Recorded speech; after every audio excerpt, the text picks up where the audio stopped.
Welcome to the program. I'm Bakar Abdullahi. The country is craving for a leadership as NASA, IEBC and Jubilee engage in a push and pull fight.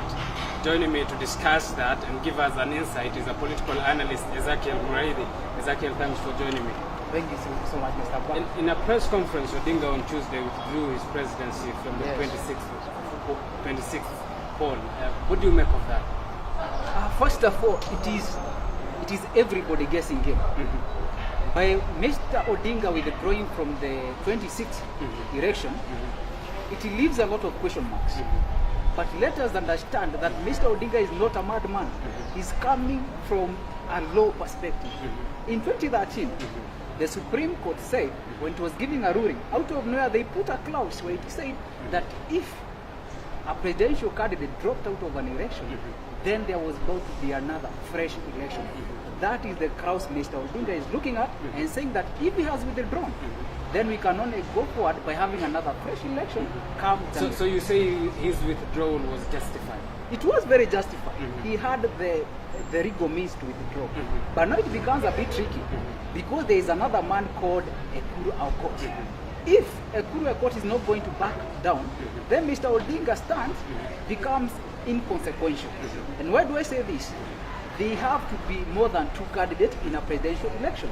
So if Mr. Ekuru Aukot does not bow down, then Mr. Kenyatta and Mr. Ekuru Aukot, they are going to face off come 2026. The court gave Ekuru Aukot a leeway to vie, yes. But he himself had what equally could be termed as a reducible minimum, of which he says if they are not met, then there is a possibility of him withdrawing. In the event that he also withdraws, are we having an election on 26th of this month? And that is where I'm saying that if Mr. Ekuru Aukot withdraws, whether Jubilee like it or not, there is going to be a fresh election come January.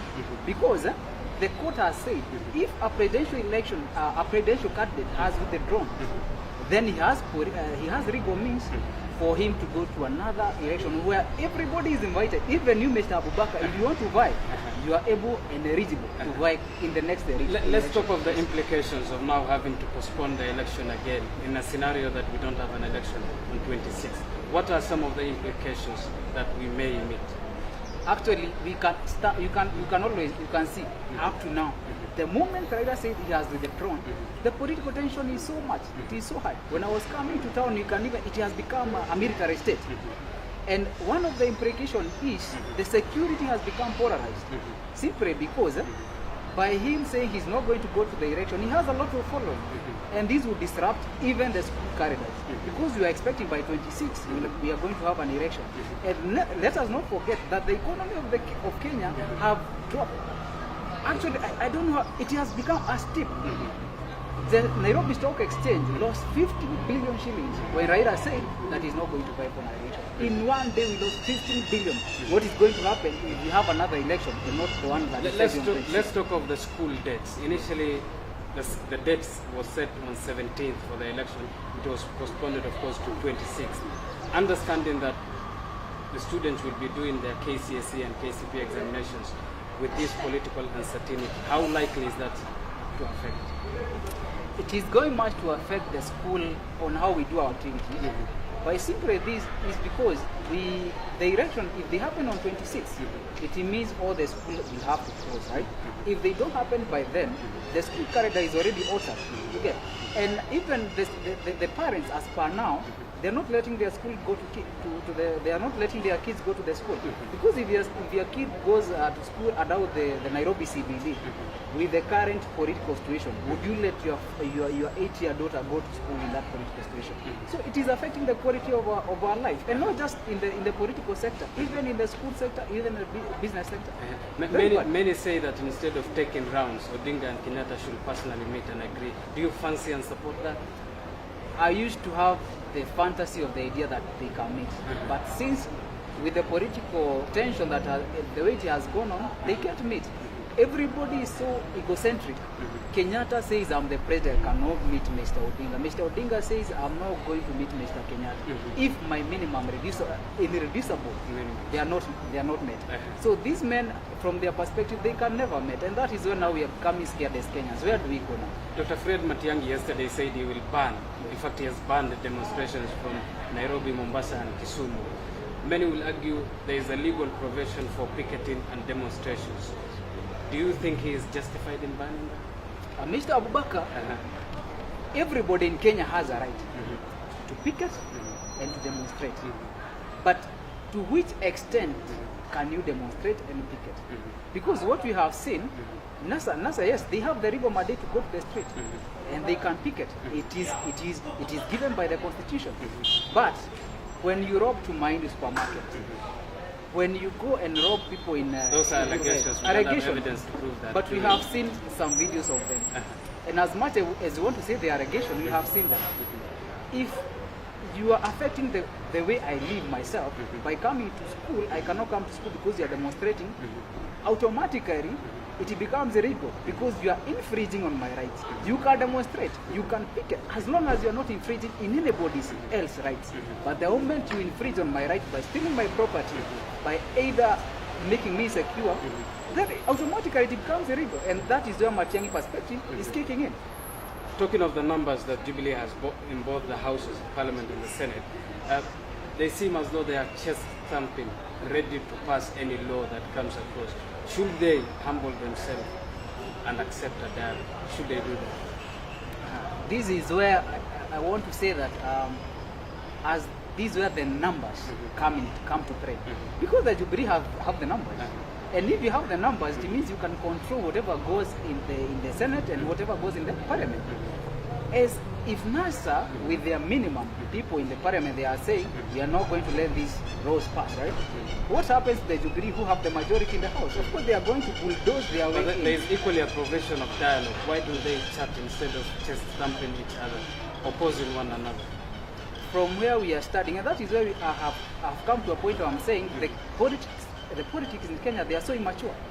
Because it doesn't matter whether the NASA have the minimum, or whether the Jubilee have the majority, they have a mandate to sit down and negotiate. That is where we call it a parliament. All of you settle and you start the dialogue. It doesn't matter the side you come from. But to the point we are, it is either you are NASA, you are Jubilee. And that is why Jubilee is bulldozing their way in, NASA is always protesting. Therefore, there is no way NASA is going to stop what Jubilee is doing. Jubilee, they are going to pass, and they already did. Let us start from there. They already did.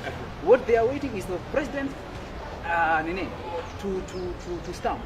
And I can assure you, Mr. Abubakar, by the end of this week, that bill will be at all. Talking of the bill and the irreducible minimum that NASA gave, NASA argues that they went to an election and the elections were found faulty. Is it not at least wise enough for Jubilee to sit down and talk to them on the basis of what they want? Yes, and I agree. Jubilee also should come to a mindset where they know if they are the government, then they should set a precedent where everything is done according to the law. And if Jubilee is committed, as they claim that they are committed to ensure that there is a rule of law in Kenya, yes, NASA, they have their protests are they have a base which is very strong. Because if the election was bungled in 2017, how sure are you that when you go to another election, it will be bungled, you see? And we haven't seen much done to assure us that the election will not be bungled. So yes, if at all I was Mr. Kenyatta, Mr. Odinga, on my perspective also, I'll be very cautious when I go to another election. Because if IBC prayed a trick on Mr. Odinga, then they are going to play another trick on him also. That is where he's stepping away. Let's talk of the international image. What in your view do the international community observe us as? Do they see us as a country that is forging democratically with all these legal aspects, or do they see us as a country that is backward enough? It is hard to say, but even as a Kenyan, if you can say that the direction you are not taking is not good, if you ask any Kenyan, are we going to the right direction? He will tell you no. Where we are heading, there is a problem if we don't solve it. How do you expect a person who is seated in Germany, how do you expect a person who has never come to Africa? He's seeing the situation. It is very volatile. But let's not us forget that the country, the Western countries, they see Africans as a country where there is a lot of violence. So if we give them a reason too, if we burn tires on the road, of course the perspective in the international, wherever is Kenya is burning. Fair enough. As we conclude, you say you want to be governor. You haven't specified the county to me. Why do you want to be a governor? As we conclude. Yeah, Mr. Obaka, first I'll be vying for the governor of Kiambu. I'm getting now you ready. Specified. Yes. Okay, go ahead. I think I have the numbers already. It's because Kiambu, I have stayed in Kiambu, and it's this county where it has a lot of resources.